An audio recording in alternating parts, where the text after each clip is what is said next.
Sir MGR 1972 கட்சி ஆரம்பிச்சாரு. திண்டுக்கல் இடைத்தேர்தல் வந்துச்சு. அதுல ஜெயிச்சதுக்கு அப்புறம் தான் அந்த கட்சி உறுதியானுச்சு. இவருக்கு விக்கிரவாண்டி தேர்தலும் ஈரோடு தேர்தலும் வந்துச்சு. அந்த 2 தேர்தலில் நின்று தன்னுடைய பலத்தை காமிச்சிருந்தாருன்னா இன்னைக்கு அவர் பேசுறதுக்கு யோக்கியதை உண்டு. 2 தேர்தலையும் புறங்கட்டி ஓடிட்டாரு. அந்த தேர்தலை பத்தியே கண்டுக்கல. எம்ஜிஆரையும் இவரையும் ஒப்பிடவே முடியாது. அதனால விஜய் ஒரு காலத்துல எம்ஜிஆராக ஆக முடியாது. பிறந்தாலும் எல்லாம் பேசுறாங்க, எங்களாலே பேச முடியும், எங்களுக்கு அது வரும்னு சொல்லிட்டு மிரட்டுறது மாதிரி பேசியிருக்காரு. அதை எப்படி பாக்குறீங்க சார்? அவர் சினிமா பாணியில் தான் பேசிட்டு இருக்காரு. அவர் ஒரு சினிமாவில் ஸ்டெண்ட் போட போவால 100 பேரை அடிப்பாரு.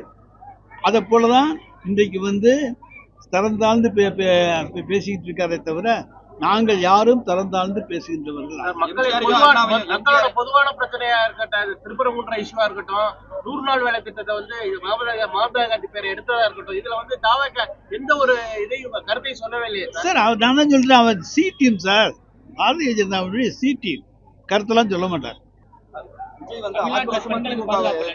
விஜய் விட்டுருங்க சார். விஜயை விட்டுருங்க சார். தென்னத்தை திட்டினாலும் ஒண்ணும் கிடையாது சார். ஒன்னும் பண்ண முடியாது.